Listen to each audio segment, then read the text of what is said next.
भारतीय संस्कृति में यज्ञ, योग एवं आयुर्वेद जैसी अमूल्य विद्याएं हैं, जिसका मूल है वेद।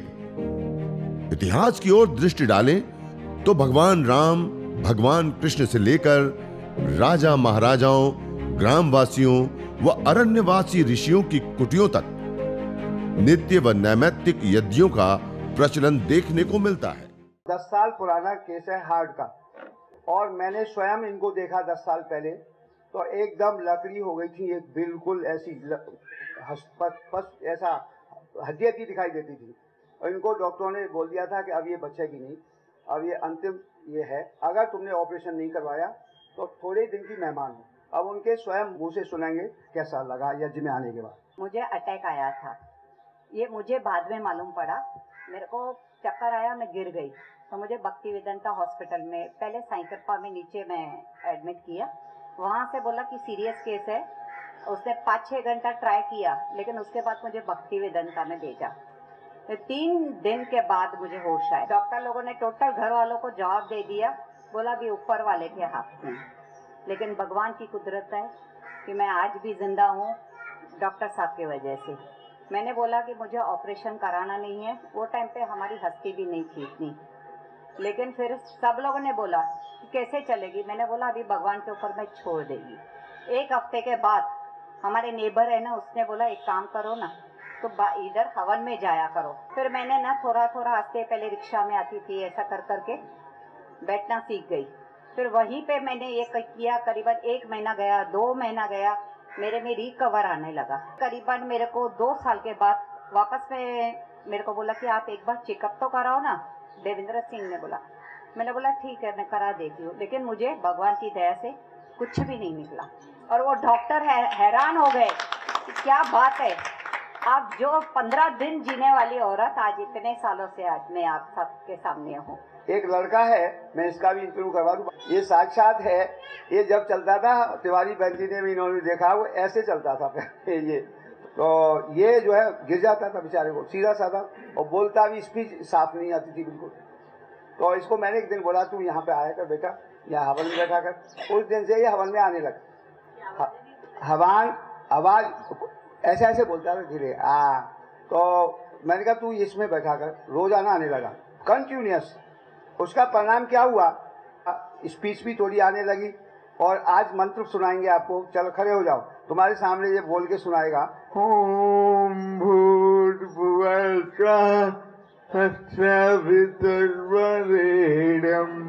भर्गो देवस्य धीमहि धियो यो न प्रचोदयात्।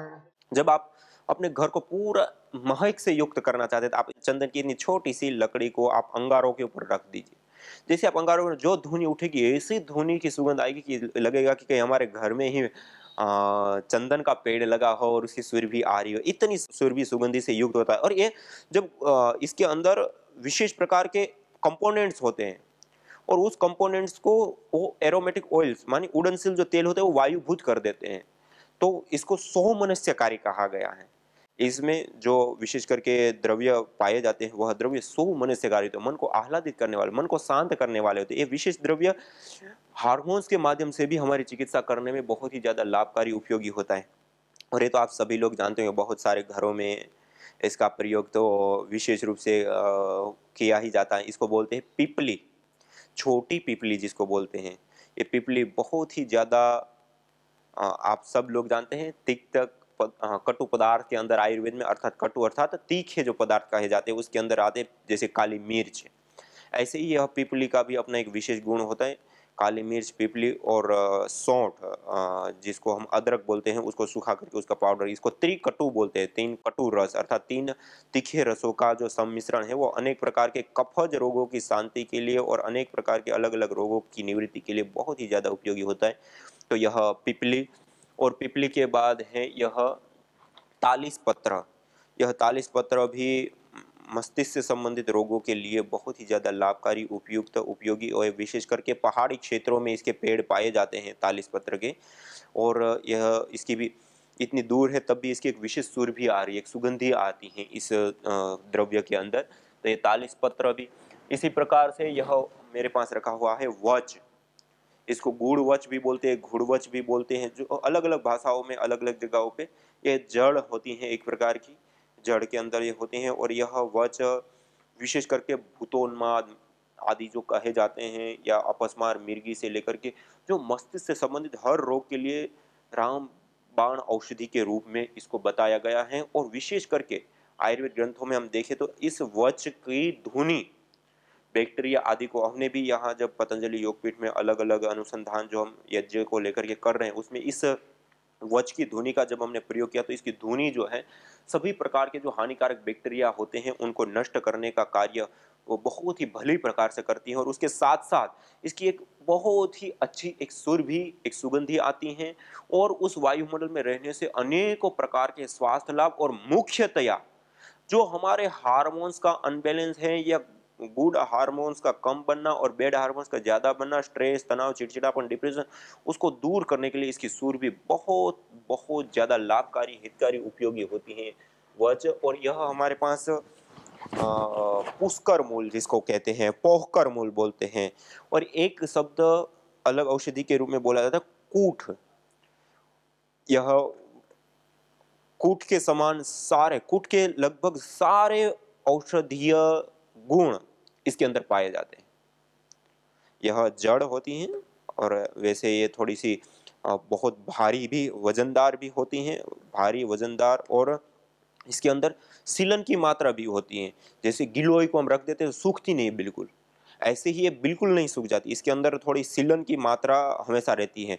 तो ये इसको बोलते हैं पोहकर मूल, पुष्कर मूल, और कूट के नाम पे भी ये चलती है। और कूट के सारे गुण इसके अंदर होते, कूट औषधि अलग है लेकिन उसके सारे के सारे औषधीय तत्व ये होते हैं। और आयुर्वेद ग्रंथों में भी और आयुर्वेद शास्त्रों में भी कूट के अभाव में पुष्कर मूल का प्रयोग, और पुष्कर मूल के अभाव में कूट का प्रयोग किया जाता है। तो ये विशेष रूप से मस्तिष्क रोगों को शांत करने के लिए एक विशेष औषधि के रूप में हमारे सामने है। तो इस प्रकार से एक कुछ हवीर द्रव्य जो मैंने आपके सामने रखे, यह सारे हवीर द्रव्यों का एक सम्मिश्रण करके हमने एक विशेष हवन सामग्री का नाम दिया, वह है ज्योतिषमत्यादि हवन सामग्री। और इस ज्योतिषमत्यादि हवन सामग्री, इन सारी जड़ी बूटियों का सम्मिश्रण से युक्त जो सामग्री है, उस ज्योतिषमत्यादि हवन सामग्री से हवन करने से अपस्मार, मिर्गी जिसको बोलते हैं, उन्माद या मस्तिष्क से संबंधित जो भूतोन्माद आदि अलग अलग प्रकार के जो रोग होते हैं, उन रोगों से निजात पाने के लिए, मुक्ति पाने के लिए यह बहुत ही ज्यादा उपयुक्त और बहुत ही ज्यादा विशेष करके लाभकारी हवन सामग्री के रूप में आज हमारे सामने यह है। और आइए अब ये कुछ तो मैंने अपस्मार, मिर्गी के लिए कुछ हवीर द्रव्यों के बारे में बताया, वो किया। अब हम सब लोग मिल करके यज्ञ करते हैं, हवन करते हैं, अग्निहोत्र करते हैं। यज्ञ, हवन, अग्निहोत्र के लिए आप सभी लोगों ने पहले से इस प्रकार से तैयारी कर ली होगी। और आज मैं आपको उस विधि से, जैसे मैं पहले बताता था कि हमें यदि कम से कम समय में, यदि हमारे पास समय नहीं है और फिर भी हमें यज्ञ करना ही एक कर्तव्य है और कर्तव्य के रूप में हमें निभाना है, तो हम कैसे कर सकते हैं।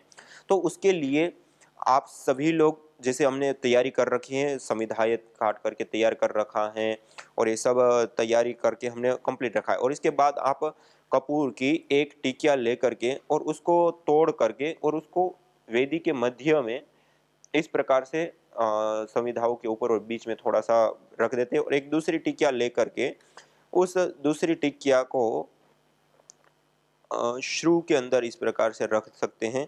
और 3 बार पहले आचमन, अंग स्पर्श आदि क्रियाएं करते हुए हम आज के इस यज्ञ को प्रारंभ करते हैं। तो आइए सीधा बैठते हुए पहले हम अंग स्पर्श आदि क्रियाएं करेंगे। ओम अमृतोपस्तरणमसे स्वाहा, ओम अमृतापिधानमसे स्वाहा, ओम सत्यम यशः श्रेर्मय श्रेष्ठयतां स्वाहा।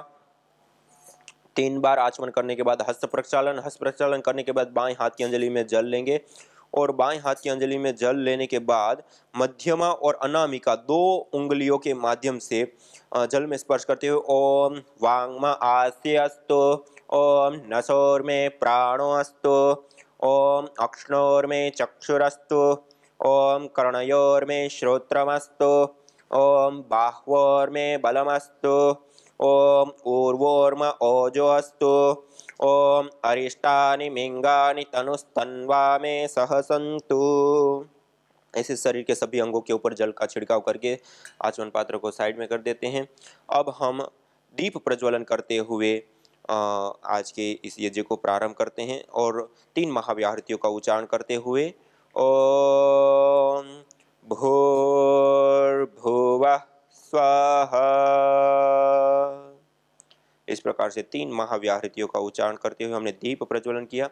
दीप प्रज्वलन करने के बाद शुरू से ओम भूर्भुवः स्वर्द्योरिव भूम्ना पृथिवीव वरिम्ना तस्या आस्ते पृथिवी देव यजनी पृष्ठे अग्निमन्नादमन्नाद्याया दधे। वेदी के मध्य में कपूर को रख दिया।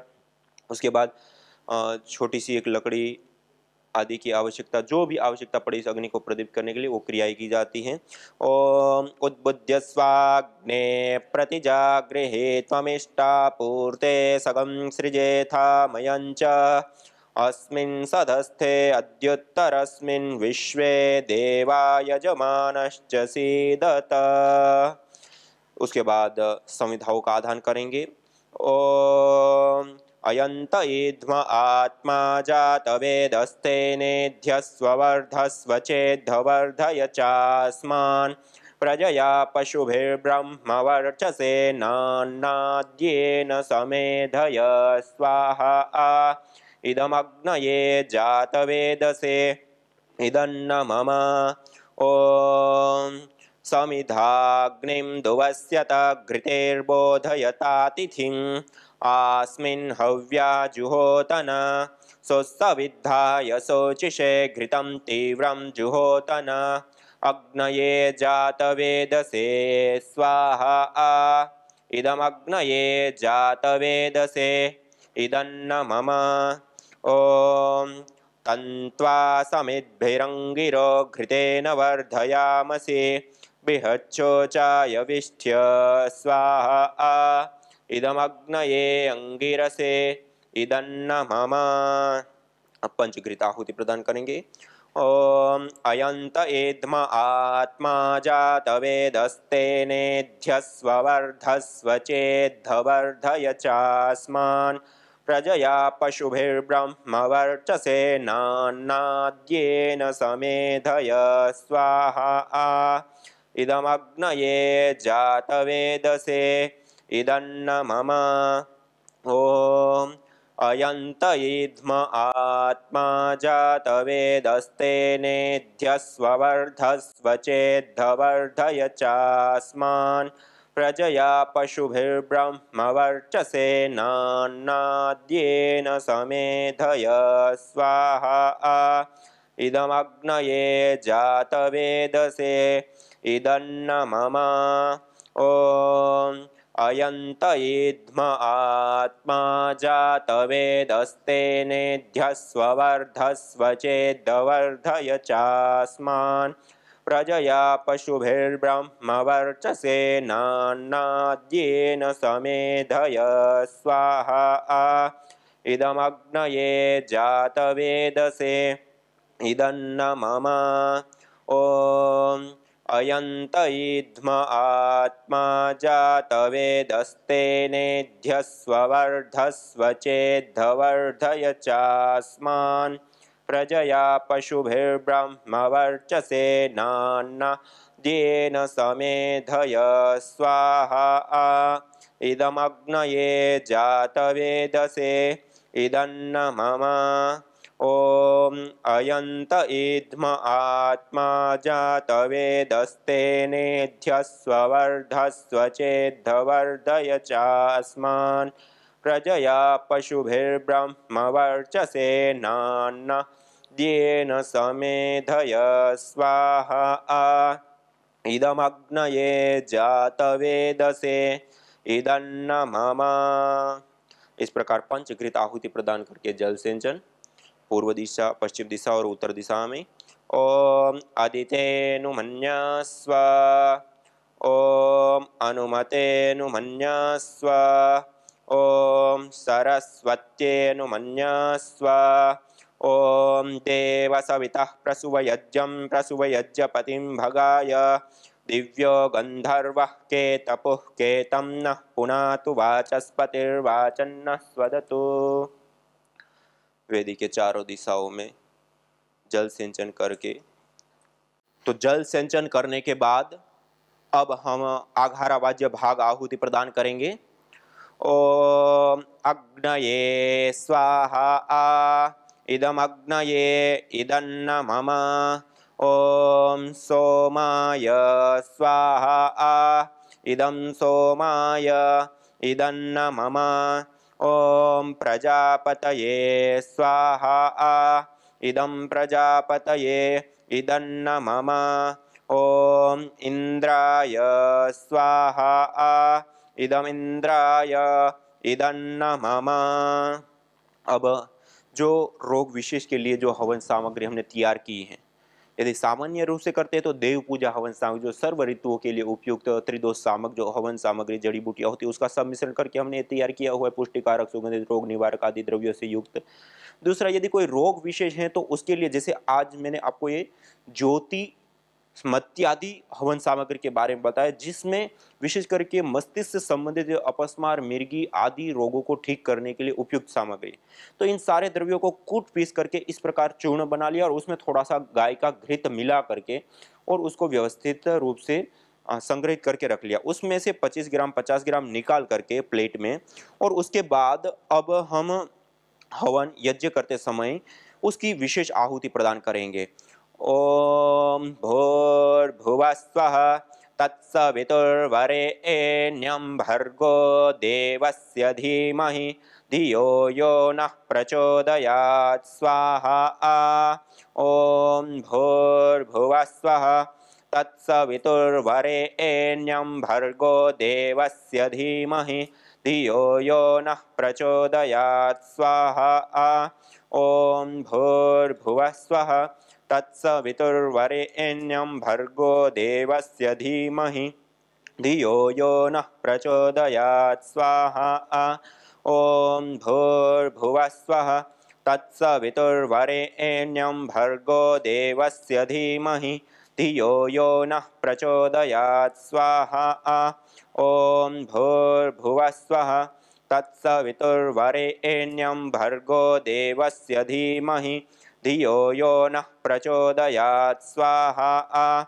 ओम भूर्भुवः स्वः तत्सवितुर्वरेण्यं भर्गो देवस्य धीमहि धियो यो नः प्रचोदयात् स्वाहा। ओम भूर्भुवः स्वः तत्सवितुर्वरेण्यं भर्गो देवस्य धीमहि धियो यो नः प्रचोदयात् स्वाहा। इस प्रकार से गायत्री मंत्र का उच्चारण करते हुए 7 आहुति, 21 आहुति, 108 आहुति ऐसे प्रदान कर दिया। और इससे अतिरिक्त मृत्युंजय मंत्र हैं या और मंत्रों का भी आप प्रयोग करते हुए कोई भी एक मंत्र लेकर के, और कुछ आपको विशेष इतना ज्यादा नहीं आता तो खाली बीज मंत्र ओम स्वाहा ओम स्वाहा ओम स्वाहा, इस प्रकार से बीज मंत्र जिसको कहे जाते हैं ओम भूः भुवः स्वः मह जन तप, ये सारे बीज मंत्र कहे जाते हैं। तो उसका उच्चारण करते हुए भी हम आहुति प्रदान कर सकते हैं। लेकिन 7 आहुति, 21 आहुति, 108 आहुति, जो भी हमें समय, शक्ति, सामर्थ्य और आवश्यकता, इन सब चीज़ों को ध्यान में रखते हुए ऐसे विशेष द्रव्य को तैयार करके और उससे हम आहुति हवि प्रदान करते हैं। और उसके बाद अंतिम में ओम सर्वं वै पूर्णं स्वाहा, ओम सर्वं वै पूर्णं स्वाहा, ओम सर्वं वै पूर्णं स्वाहा। एक ही मंत्र का 3 बार उच्चारण करते हुए आहुति प्रदान करके हमने पूर्णाहुति कर दी। और उसके बाद सीधा बैठते हुए सर्वे भवन्तु सुखिनः, सर्वे सन्तु निरामयाः, सर्वे भद्राणि पश्यन्तु मा कश्चित् दुःखभाग् भवेत्। ओम शांति शांति शांति ओम। मेरी लड़की दिव्या, उसको जो 7 महीना कोमा में थी, उसका ब्रेन का ऑपरेशन हुआ था। वो इंजीनियरिंग के 3rd ईयर में थी। अचानक उसको चक्कर चालू हो गया, सिर दुखने लगा, तो हम लोग नॉर्मल डॉक्टर के पास लेके गए। उन्होंने उसका ट्रीटमेंट किया तो भी उसको कुछ ठीक नहीं लगा था।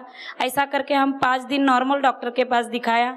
उसके बाद डॉक्टर का सलाह लेके हम लोग उसको बड़े डॉक्टर के पास लेके गए, कोहिनूर जैसे बड़े दवाखाने में। उन्होंने बताया कि उसका पूरा बॉडी चेकअप करना पड़ेगा। उसका बॉडी चेकअप पूरा 3 दिन चल रहा था। उसमें से हमें मालूम पड़ा कि उसको ब्रेन ट्यूमर हुआ है। डॉक्टर ने हमें जवाब दिया बस ऑपरेशन ही इसका इलाज है। फैमिली से मिलके बातचीत करके ऑपरेशन का निर्णय ले लिया। ऑपरेशन के बाद डॉक्टर लोगों ने हमें बताया कि ये बहुत क्रिटिकल ऑपरेशन है। 4 महीने अपने लड़की को रखा। डॉक्टर रोज यही जवाब देते थे, लाखों में ऐसा एक ही पेशेंट रहता है जिसके ऊपर ऐसा काल आता है। बस यही जवाब देके डॉक्टर हट जाते थे। ऐसे ही नली के साथ हम लोग उसको घर पे लेके आए। घर पे लाने के बाद दूसरे ही दिन हम लोग नर्सी सर से मिले। वो बोले ये तो बहुत मुश्किल है, बहुत क्रिटिकल है, लेकिन अपन विश्वास रखेंगे, हवन में इतना ताकत है, क्या ये परिस्थिति से भी ये लड़की बाहर आ सकती है। मैंने सर का यही बात मन में रख लिया। सर उस टाइम सर से मैं एक बात की थी कि सर हम लोग विज्ञान जो साइंस है इतना आगे गया है तो भी मेरे लड़की के कुछ काम नहीं आया, वो हम करके हार गए हैं। अभी बस भगवान और ये हवन के ऊपर विश्वास रखेंगे। हम लोग डॉक्टर को एक बार भी घर पे लाने के बाद इसको दिखाने के लिए नहीं लेके आए। हवन ही हमारा डॉक्टर बना था। हवन से हम लोग को इतना एनर्जी मिला। हवन करते करते जब 2 महीना हो गया, उसके बाद ऐसा चमत्कार हम लोग ने हवन का देखा। तब उसकी जान उंगलियों से चालू हो गई। उंगली का पहला उसका अंगूठा हिलने लगा। अंगूठे के बाद 4 दिन 5 दिन के बाद उसकी पूरा पैर के नसें हिलने लगी। ऐसा हम लोग साक्षात उसको वो चमत्कार को देख रहे थे। ऐसा करते करते उससे अंगूठे से लेके 2 महीने के अंदर पूरे उसके बॉडी में जान आ गई। उसका पूरा शरीर उठने लगा। तो हम लोग ने ऐसा अपने जैसा शरीर तो भगवान का देखा नहीं, लेकिन इसके रूप में हम लोग ने, हवन के रूप में हम लोग ने भगवान को देख लिया। पहले बार उसका गले का ऑक्सीजन का मशीन निकालने हम लोग जब दवाखाने में 2 महीने बाद गए, 2 महीने बाद उधर जाने के बाद में डॉक्टर अपना उंगली मुंह में डाल के देख रहे थे। जब हम लोग 5 महीना कुछ नहीं कर सके, 2 महीने में अपने घर में ऐसा क्या कर लिया जो लड़की को खड़ा किया। जो दूसरे भी 2 पेशेंट है उनको भी ये रास्ता बता दो। ऐसा करते करते 2 महीने के बाद उसका गले का मशीन हट गया। 8 दिन के बाद उसका नाक का नली का जो खाना उसको खिलाती वो हट गया। 10-15 दिन में उसका यूरिन का नली हट गया। ऐसे करते करते उसकी नलियाँ 1 महीने के अंदर पूरी हट गई और मेरी लड़की पूरी तरह से हाथ से खाना खाने लगी। यज्ञ भारतीय संस्कृति का मूल है। तो आइए हम संकल्प लें, संसार के श्रेष्ठतम कर्म यज्ञ को अपनाएं। पिंड और ब्रह्मांड में संतुलन कायम करने वाले यज्ञ को अपने जीवन का अभिन्न अंग बनाएं एवं प्रकृति मां के प्रति अपने ऋणों को अदा करें। विश्व स्वास्थ्य का एक नारा, यज्ञ से होगा जग उजियारा। भारतीय संस्कृति की अमूल्य विरासत यज्ञ की महिमा को जानने हेतु वैदिक चैनल पर प्रतिदिन प्रातः एवं सायं 11:30 बजे यज्ञ महिमा कार्यक्रम से जुड़ें। विशेष जानकारी हेतु संपर्क करें। मोबाइल 9068565306।